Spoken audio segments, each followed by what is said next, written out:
ரொம்ப சூப்பரான ஒரு படம். எல்லாரும் பார்க்க வேண்டிய படம் இது. எல்லாரும் தெரிஞ்சுக்க வேண்டிய பல அரசியல் உள்ள இருக்கு. அரசியல் அப்படின்றதே ஒரு சாக்கடை அப்படின்னு சொல்லி நம்மளாம் ஒதுக்கி வச்சிருக்காங்க. அரசியலுக்கு எல்லாரும் வரணும், எல்லாரும் தெரிஞ்சுக்கணும் அப்படின்றத ரொம்ப அற்புதமா சொல்லியிருக்காங்க. நிறைய முதலாளிகள், நிறைய அரசியல் தலைவர்களுக்கு இந்த படம் செருப்பால் அடிச்ச மாதிரி இருக்கும். கருப்பு சிவப்பு அதுனா என்ன அப்படின்றது ரொம்ப தெளிவா சொல்லியிருப்பாங்க. அப்படியே கம்ப்ளீட்டா வந்து இந்த படம் வந்து டிஎம்கேக்கு சப்போர்ட் பண்ணுச்சா, டிஎம்கேவை தாக்குற மாதிரி தான் இருக்கு இந்த படம் கம்ப்ளீட்டா. அதாவது பல தலைவர்கள் வந்து பார்த்தீங்கன்னா தண்டவாளத்தை தலை வச்சு படுத்ததுனால தான் நமக்கு பல சுதந்திரம் கிடைச்சிருக்கு அப்படின்னு சொல்றாங்க இல்லையா. தலைவர்கள் தண்டவாளம் தலை வச்சு படுத்தாங்க, அதுக்கப்புறமா அந்த கட்சி எப்படி வழி நடத்துறாங்கன்றது இருக்கு இல்லையா. அந்த மாதிரி பல விஷயங்கள் இருக்கு படத்துல. ஒரு ஒரு ஒரு போராளி இருக்கான் அப்படின்னா, இப்போ வீரப்பன்னு எடுத்துக்கோங்க. வீரப்பன் ஒருத்தர் இருக்காருன்னா அவருக்கு தெரியும் எதுக்காக போராடினார் என்னன்னு அவருக்கு மட்டும் தான் தெரியும். ஆனா நம்ம கிட்ட என்னென்ன சித்தரிக்கப்பட்டதுன்னா, வீரப்பன் ஒரு தீவிரவாதி, ஒரு பயங்கரவாதி அப்படின்னு சொன்னாங்க இல்லையா. அந்த மாதிரி நம்ம கிட்ட வந்து ஒரு சாதாரண விஷயத்தையும் சொல்லி அதுக்கு பின்னாடி இருக்கக்கூடிய அரசியல், அதை வச்சு இன்னொரு அரசியல் அப்படின்னு பல விஷயங்கள் இருக்கு. ரொம்ப தெளிவாக காமிச்சிருப்பாங்க. எனக்கு ரொம்ப படத்துல பிடிச்சதுன்னா கிளைமேக்ஸ் போர்ஷன்ல விஜய் சேதுபதி மஞ்சு வாரியர் கிட்ட ஒரு விஷயம் சொல்லுவார். ஸ்பாய்லர் பண்ண மாட்டேன், போய் பாருங்க நீங்க. அந்த பாடியை கிளைம் பண்றதுக்காக அவர் ஒன்று சொல்லுவாரு. ரொம்ப அற்புதமா இருக்கும். படத்துல பல அரசியல் பேசியிருக்காங்க. எல்லாரும் பார்க்க வேண்டிய ஒரு படம். இது ஏ சர்டிஃபிகேட் கொடுத்துருக்காங்க, இது வந்து குழந்தைங்க பார்க்கக்கூடாது, கிடையவே கிடையாது. இந்த படத்தை எல்லாரும் பார்க்கணும். குழந்தைங்க பார்த்து தெரிஞ்சுக்கிறதுக்கு பல விஷயங்கள் இருக்குது. கெட்டு போறதுக்கு ஒண்ணுமே கிடையாது. ஒரு வயலன்ஸ் இருக்குன்னா அந்த வயலன்ஸ்க்கு பின்னாடி இருக்க வழியை தான் அவன் தெரிஞ்சு போனாங்க. வயலன்ஸ் அவன் தெரிஞ்சுக்க மாட்டான். ஒரு போராளி எப்படி போராடணும், எந்த விதத்துல போராடணும், துப்பாக்கி எடுத்து நின்ட்டா அவன் போராளி கிடையாது. அவன் வெடிகுண்டு வீசுறதுக்காக ஒன்று பண்றாங்க, அந்த இடத்துல ஒரு பிரச்சனை நடக்குது. இந்த மாதிரி பல விஷயங்கள் இருக்கு படத்துல. எல்லாரும் பார்க்க வேண்டிய ஒரு படம். எல்லாரும் பசங்களை தியேட்டர்ல அலோவ் பண்ணல அப்படின்னா கூட ஓடிடியில் வந்ததுக்கு அப்புறமா போட்டு காட்டுங்க அப்படின்னு சொல்லுவேன். அரசியல் எந்த அளவுக்கு ஒரு முக்கியமானது, எவ்வளவு தெளிவா தேவைப்பட வேண்டிய ஒரு விஷயம்ன்றத படத்துல காமிச்சிருப்பாங்க.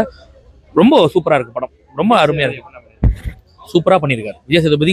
கம்ப்ளீட்டா வந்து பார்ட் 1ல நம்ம விஜய் சேதுபதி மிஸ் பண்ணோம். இதுல விஜய்எஸ் வந்து பயங்கரமா பண்ணியிருக்காரு. ரெண்டாவது பார்ட் 1 எனக்கு தெரிஞ்சு தேவையே இல்லை. பார்ட் 2 தான் படமே. இந்த படத்தை வந்து ஒரு கம்ப்ளீட்டாக காமிச்சிட்டாங்க நமக்கு. பார்ட் 1ல பார்த்துட்டு அதோட சீக்குவலா கிடையவே கிடையாது. பார்ட் 2லயே வந்து மக்கள் இயக்கம்னா என்ன, அந்த ட்ரெயின் ஆக்சிடென்ட் எல்லாத்தையுமே காமிச்சிட்டாங்க. அப்புறம் எதுக்கு பார்ட் 1? பார்ட் 1 சூரிக்கான ஒரு படம், அவ்வளவுதான். பார்ட் 2 வெற்றிமாறன் படம். பார்க்குற ஒரு 2.5 மணி நேரம் என்டர்டெய்னிங்காக கிடையாது, ஒரு வழியோட நமக்கு காமிச்ச ஒரு படம் அப்படின்னு சொல்லுவேன். ஏன்னா நம்ம ஆளுங்க இப்போ வந்து கேள்வி கேட்கும் போது எனக்கு ரொம்ப வருத்தமா இருக்கு. என்ன கேட்குறாங்கன்னா, படத்துல பிஜிஎம் சரியில்லைன்றாங்க. இது கமர்ஷியல் படம் கிடையாது, இது மக்களோட ஒரு வழியை சொல்ற ஒரு படம். இதுல வந்து பிஜிஎம், குத்துப்பாட்டு, ஐட்டம் சாங் இதெல்லாம் வராது. அதை முதல்ல பார்த்துக்கணும். ரெண்டாவது 2K கிட்ஸ் யாரா இருந்தாலும் சரி, இந்த படம் எனக்கு பிடிக்கல, புரியல, எனக்கு தேவையில்லை இந்த படம்னாங்கன்னா தெரிஞ்சிக்க வேண்டிய ஒரு படம். புரியாதவன் பக்கத்துல கேட்டாவது புரிஞ்சுக்கும். அந்த மாதிரி ஒரு படம் சூப்பரா சொல்லியிருக்காங்க. அடுத்த 10 தலைமுறைக்கு இந்த படத்தை போட்டு பார்க்கலாம், அப்படி இருக்கு. இன்னும் 10 தலைமுறை கழிச்சு இந்த படத்தை பார்த்தாங்கன்னா அப்ப என்ன ஃபீல் பண்ணுவான்னா, அன்றே கணித்தார் வெற்றிமாறன் சொல்லிட்டு அந்த படத்தை கொண்டாடுவாங்க. அப்படி இருக்கு இந்த படம். பயங்கரமான அரசியல் பேசியிருக்காங்க. சூப்பரா இருக்கு படம். எல்லாரும் பார்க்க வேண்டிய ஒரு படம். சேதன் ரொம்ப அருமையா பண்ணியிருந்தாரு. போலீஸ் கதாபாத்திரம், போலீஸை இன்னைக்கு யார் இயக்கிறது, போலீஸ் யார் சொல்லி என்ன பண்றாங்க எல்லாம் தெளிவா காமிச்சிருப்பாங்க. போலீஸ் சொல்லுவோம் இல்லையா, நாகப்பாம்பு மாதிரி அவன்கிட்ட வச்சு அதை அப்படின்னு சொல்லுவோம் இல்லையா நம்ம. அந்த மாதிரி சேத்தன் வந்து ஒரு விஷயத்தை ரிவீல் பண்றாரு. அந்த விஷயத்தை மறைக்கிறதுக்காக அது தெரிஞ்ச எல்லாரையும் கொலை பண்ணணும்னு நினைக்கிறாரு. படத்தை பார்த்தீங்கன்னா உங்களுக்கு புரியும். அதுக்காக அவர் பண்ணக்கூடிய விஷயங்கள் ரொம்ப தெளிவா காமிச்சிருப்பாங்க. அந்த மாதிரி பல விஷயங்கள் இருக்கு படத்துல. ரொம்ப அற்புதமாக இருக்கு. எல்லாரையுமே சூப்பரா யூஸ் பண்ணியிருக்காங்க. கௌதம் வாசுதேவ் பார்ட் 1ல நம்ம பார்த்துட்டோம், சூப்பரா இருந்துச்சு. அவரோட கதை பார்ட் 1ல முடிஞ்சு போச்சு.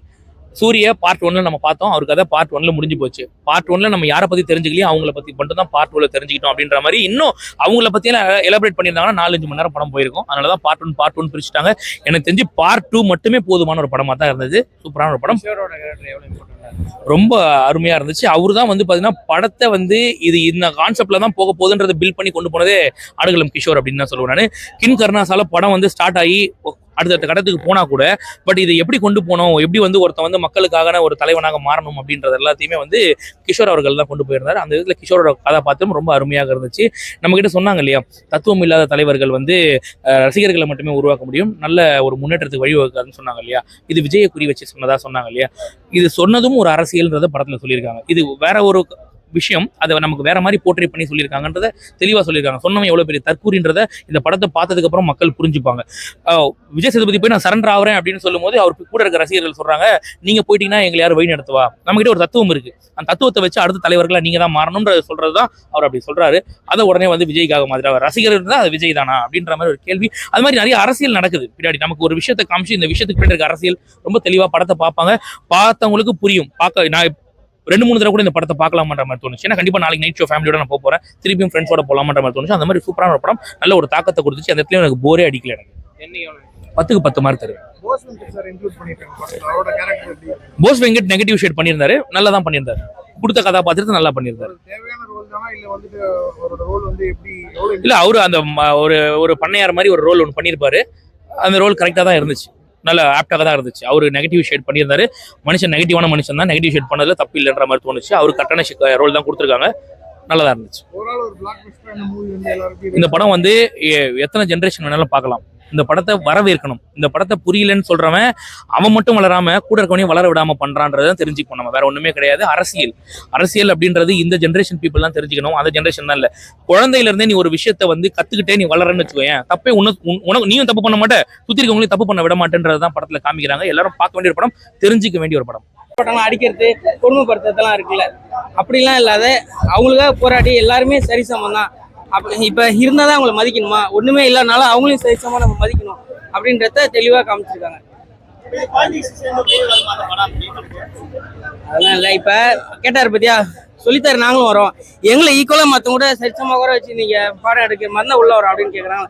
அதான் இப்போ ஒன்றும் இல்லைனா தான் தாழ்த்தப்பட்டவங்களாம் இல்லை, எல்லாரும் மனுஷன், உடம்புல எல்லாம் ஒரே ரத்தம் தான் வரும். அதனால எல்லாரையும் காமனாக பார்க்கணும். யாரும் வசதியை வச்சோ இல்லை அவங்களோட கேஸ்ட் அதெல்லாம் வச்சு பிரிச்சு இல்லாமல் பார்க்கணும். எல்லா மனுஷங்க தான், எல்லாருக்கும் வாழ தான் வந்திருக்கும், அவங்க ஒரு நாள் போய் தான் சேர போகிறோம். அதனால இருக்க வரைக்கும் சரிசமாக பார்க்கணும். ஒரு சீனும் இம்ப்ரெசிங்காக இருக்குல்ல, அடுத்து என்ன நடக்க போகுதுன்றத மோட்டிவேட்னால ஒன்றும் டைம் வேஸ்ட் ஆகுதுலாம் தெரியல. அடுத்து என்ன சீனும் ஒரு ஆர்வத்தோடு தான் பார்க்குறோம் தவிர டைம் வேஸ்ட் ஆகுதுலாம் தெரியல.